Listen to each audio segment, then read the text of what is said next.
Danam Nagender MLA పదవికి రాజీనామా చేయబోతున్నారా? ఎమ్మెల్యేగా దానం నాగేందర్ రాజీనామాకు సిద్ధమవుతున్నారా? ప్రస్తుతం ఈ అంశానికి సంబంధించిన వార్తలు చక్కర్లు కొడుతున్నాయి.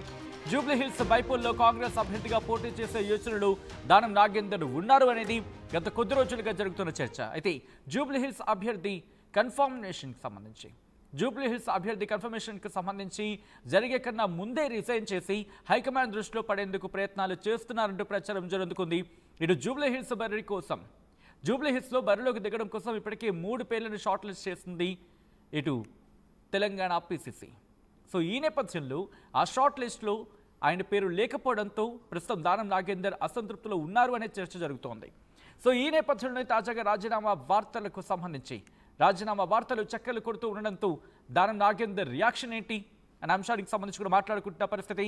దానం నాగేందర్ రాజీనామా చేస్తారంటూ వస్తున్న వార్తలను ఖండిస్తున్నారు. దానం నాగేందర్ 2023లో బీఆర్ఎస్ ఎమ్మెల్యేగా గెలిచి కాంగ్రెస్లో చేరారు. ఎమ్మెల్యే దానం నాగేందర్ ఇటు కాంగ్రెస్ టికెట్పై సికింద్రాబాద్ ఎంపీగా పోటీ చేశారు. దానం నాగేందర్ స్పీకర్కు ఆధారాలు సమర్పించింది బీఆర్ఎస్. ఈ నేపథ్యంలో ఆయన మీద వేటు పడే అవకాశం ఉందా, ఏం జరిగే ఛాన్సెస్ ఉన్నాయి అనే అంశానికి సంబంధించి చర్చ జరుగుతున్న క్రమంలోనే ప్రస్తుతం దానం నాగేందర్ ఇటు జూబ్లీహిల్స్ బరిలో దిగేందుకు సిద్ధమవుతున్నారు అంటూ కూడా మాట వినిపిస్తోంది. సో ఈ క్రమంలోనే ఆయన రాజీనామా చేయబోతున్నారంటూ వార్తలు చక్కర్లు కొడుతున్న నేపథ్యంలో వాటిని ఖండించారు ఎమ్మెల్యే దానం నాగేందర్. సో ఈ క్రమంలో ఏం జరుగుతోంది, ఆయన ఎందుకు రాజీనామా చేయబోతున్నారు? ఎందుకంటే కొన్ని సందర్భాలు చూస్తూ ఉంటాం, పొలిటీషియన్స్ వాళ్ళ ఆచరణకు దిగే కన్నా ముందు వాటిని ఖండిస్తూ ఉంటారు, ఆ తర్వాత ఆచరణలోకి వెళ్ళిపోతుంటారు. అంటే ఫర్ సపోజ్ ఈరోజు ఖండించాలనుకుందాం, రేపు ఆయన రాజీనామా చేసినా పెద్దగా ఆశ్చర్యపోవాల్సిన అవసరం లేదు. అటువంటి పరిస్థితులు కొన్ని సందర్భాల్లో చూస్తూ ఉంటాం. సో ఇదే జరిగే అవకాశం ఉందా, లేకపోతే ఆయన తన సన్నిహితులతో చర్చలు జరుపుతున్నారా? ఎమ్మెల్యే దానం నాగేందర్ ఏం చేయబోతున్నారు? డీటెయిల్గా మాట్లాడుకుందాం. మా ప్రతినిధి మధు అప్డేట్స్ అందించేందుకు సిద్ధంగా ఉన్నారు. మధు, ఎమ్మెల్యే దానం నాగేందర్ రాజీనామా చేయబోతున్నారా? ఆయనైతే మాత్రం ఖండిస్తున్న పరిస్థితి ఉంది. సో ఈ రోజు చేయకపోవచ్చు, బహుశా రేపు మాపో చేసి ఈ అంశానికి సంబంధించి ముందుకు వెళ్ళే ప్రయత్నం జరుగుతుందా, లేకపోతే ఎటువంటి వ్యూహంతో ఉన్నారు దానం నాగేందర్?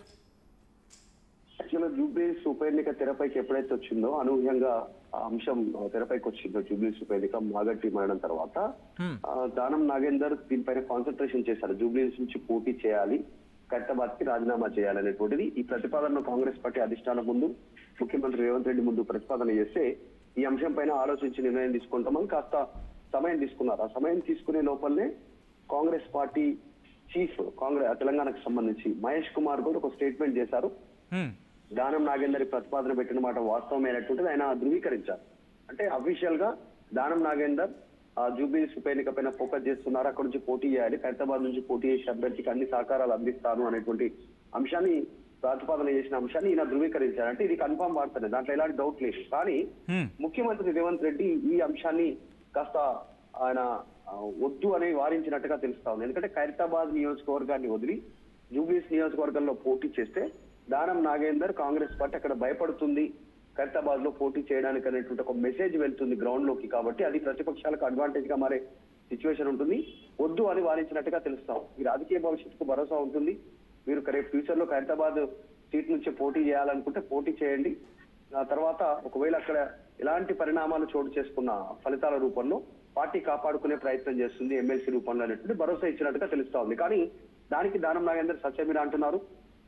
ఆయన ముందుగానే రాజీనామా చేయాలి, బీహార్ ఎన్నికల నోటిఫికేషన్ వచ్చే కంటే ముందే ఆయన అభ్యర్థిగా జూబ్లీహిల్స్ అభ్యర్థిగా పోటీ చేయాలని ఆలోచన చేసినమాట వాస్తవం. కానీ ప్రస్తుతానికి అట్లాంటి పరిస్థితి లేనట్టుగా తెలుస్తా ఉంది. ఆయన స్పీకర్ కార్యాలయం ఇచ్చిన నోటీసులకు పూర్తి స్థాయిలో రెస్పాండ్ కాలేదు, ఇంతవరకు వివరణ ఇవ్వాలనేటువంటి పరిస్థితి. కడియం శ్రీహరి ఈయన ఇద్దరు రీసెంట్ గా కడియం శ్రీహరి ఏం చెప్పారో తెలియదు, ఇంకా డీటెయిల్స్ రావాల్సింది. కానీ దానం నాగేందర్ వివరణ ఇవ్వలేకపోయారు పూర్తి స్థాయిలో, ఎందుకంటే పక్కా ఆధారాలు ఉన్నాయి ప్రతిపక్షాల దగ్గర, ప్రభుత్వం దగ్గర, కోర్టు దగ్గర. కాంగ్రెస్ బీఆర్ఎస్ పార్టీ ఎమ్మెల్యేగా ఉంటూనే కాంగ్రెస్ పార్టీ ఎంపీగా పోటీ చేసినటువంటి పరిస్థితి బీఫామ్ మీద. సో ఆయన పైన తప్పకుండా వేటు పడుతుంది స్పీకర్ కార్యాలయం నుంచి. అంతకంటే ముందే రాజీనామా చేయాలి అనేటువంటి ఆలోచన చేస్తున్నమాట వాస్తవం. కానీ ఈ రీసెంట్ గా ఎన్నికల నోటిఫికేషన్ వచ్చే కంటే ముందు, జూబ్లీహిల్స్ ఎన్నికల నోటిఫికేషన్ వచ్చే కంటే ముందు రాజీనామా చేయనున్నారు అనేటువంటి గతంలో జరిగింది ప్రచారం, ఆయన కూడా అనుకున్నారు. కానీ ప్రస్తుతానికి ఈ రోజు రేపు రాజీనామా చేయనున్నారు అనేటువంటి వార్తలను కొద్దిసేపు క్రితం ఖండించారు. ఇందాక సచిన్ అన్నట్టుగానే రాజకీయాల్లో ఎలాంటి అనూహ్య పరిణామాలు కూడా చోటు చేసుకునేటువంటి అవకాశం ఉంది. ఎలాంటి అనూహ్య పరిణామం నిజంగానే రాజీనామా చేసి అధిష్టానం దృష్టిలో పడేటువంటి అవకాశం ఉండొచ్చు. ప్రస్తుతానికి ఖండించారు ఆయన మరి ఇంకా కాస్త టైం ఉంది. కానీ ఎందుకు అటువంటి చర్చకు వెళ్ళింది అంటే కాంగ్రెస్ అధిష్టానానికి సంబంధించి అంటే కాంగ్రెస్ అధిష్టానం జోక్యం చేసుకుందా లేకపోతే రాష్ట్ర నాయకత్వం జోక్యం చేసుకుందా? మీరు అన్నారు ఇందాక ముఖ్యమంత్రి రేవంత్ రెడ్డి అంశానికి సంబంధించి ఆయన మాట్లాడారు, ఒక చర్చ జరిపారంటూ కూడా చెప్పుకొచ్చిన సందర్భం. సో ఇక్కడ అంటే ఎటువంటి ఆలోచనతో ఉన్నారు దానం నాగేందర్? అంటే జూబ్లీ హిల్స్లో పోటీ చేసే అవకాశానికి సంబంధించి పూర్తిగా వదిలేసుకున్నట్టు అనుకోవాలి అప్పుడు? దానం నాగేందర్ కాంగ్రెస్ మూలాలే ఉన్నాయి. మొదటి నుంచి కాంగ్రెస్ పార్టీ బీజేఆర్ ఉన్నప్పటి నుంచి ఇప్పటి వరకు కూడా కాంగ్రెస్ తోనే అత్యంత సన్నిహిత సంబంధాలు ఉన్నాయి. కానీ కాంగ్రెస్ నుంచి గెలిచిన తర్వాత 2018లో ఆయన బీఆర్ఎస్ లోకి వెళ్లారు, బీఆర్ఎస్ పార్టీలో జాయిన్ అయ్యారు, అక్కడ మంత్రి పదవి ఆశించారు. కానీ కొన్ని సమీకరణల దృష్ట్యా మంత్రి పదవి రాలేకపోయింది, కంటిన్యూ అయ్యారు. మళ్ళీ 2023లో బీఆర్ఎస్ నుంచి గెలిచారు, గెలిచిన తర్వాత కాంగ్రెస్ పార్టీకి వచ్చారు. కాంగ్రెస్ అధికారంలోకి రాగానే అంటే దానం నాగేందర్ ఎవరు అధికారంలో ఉంటే వారి దగ్గరికి వెళ్తారు అనేటువంటి చర్చ కొనసాగింది. కాబట్టి ఆయన మళ్ళీ సేమ్ అధికార పార్టీ మళ్ళీ కాంగ్రెస్ వైపు వచ్చారు.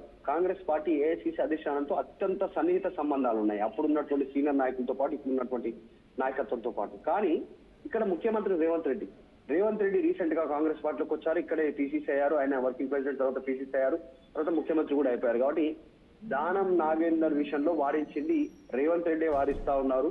మీరు హైదరాబాద్ వదిలేసి జూబ్లీ హిల్స్ వస్తే తప్పుడు సమాచారం వెళ్తుంది, రేపు ఫ్యూచర్ లో 10 మంది ఫిరాయింపు ఎమ్మెల్యేలో ఇలాంటి పరిస్థితే ఉంటుంది, ఇలాంటి అందరూ వివిధ రకరకాల ప్రతిపాదనలు చేస్తారు, వద్దు, ఏం జరిగినా మిమ్మల్ని రాజకీయ పరంగా కాపాడుకునేటువంటి పరిస్థితి ప్రభుత్వాన్ని పార్టీ చూసుకుంటుంది, అలాంటి దానికి భయపడొద్దు అని భరోసా ఇచ్చినట్టుగా తెలుస్తా ఉంది. కానీ జనరల్ గా సచిన్ రాజకీయాల్లో భవిష్యత్తుకు సంబంధించినటువంటి హామీలు ఏవైతే ఉంటాయో రాజకీయ పార్టీ నాయకులు చేస్తారో ఇట్లా పై స్థాయిలో ఉన్నటువంటి వారు కింది స్థాయిలో ఉన్నటువంటి నాయకులు ఎవరు దాన్ని నమ్మరు.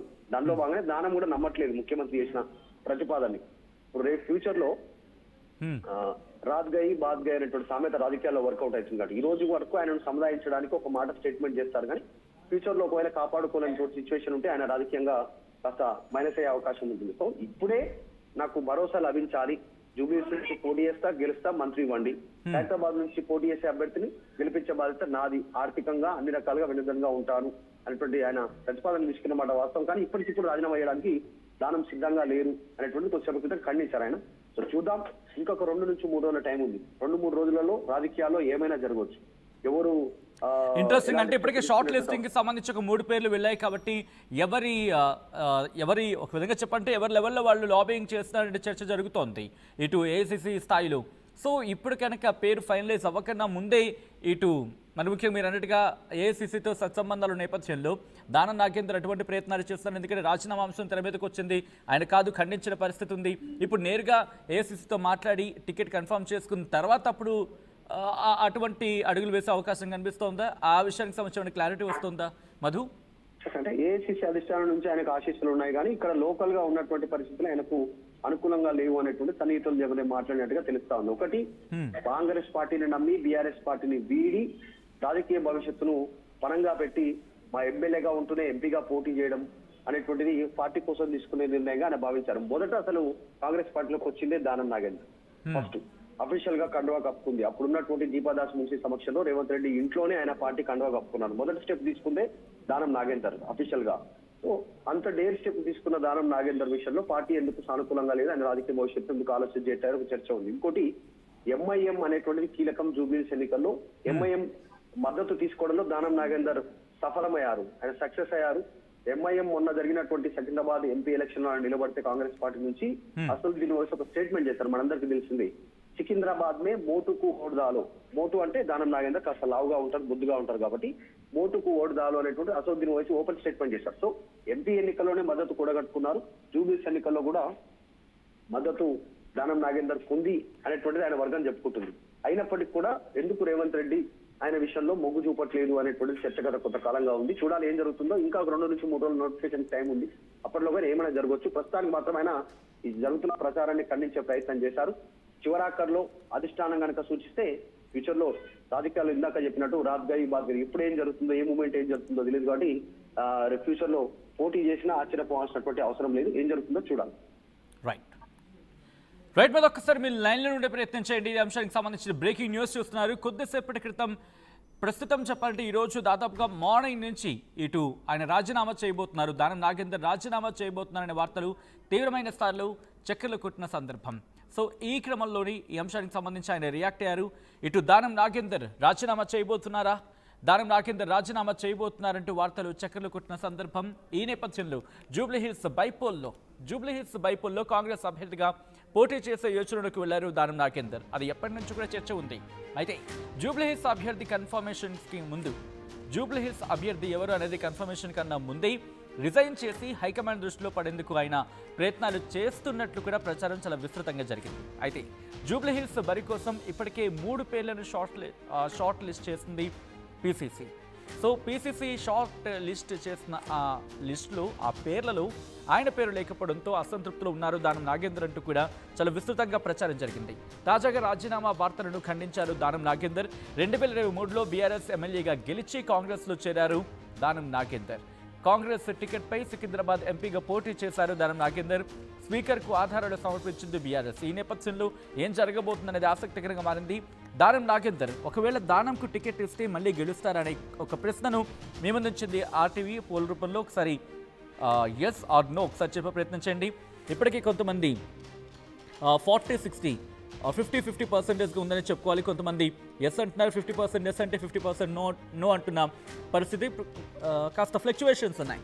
సో మీరేమనుకుంటున్నారు? దానం నాగేందర్ ఇటు జూబ్లీహిల్స్ నుంచి పోటీ చేసే అవకాశం కనిపిస్తోందా? మీ అభిప్రాయం ఏంటి? కమెంట్ చేయండి. అసలైన తొలి వెలుగు. ఫాలో వాట్సాప్ @తొలి వెలుగు official.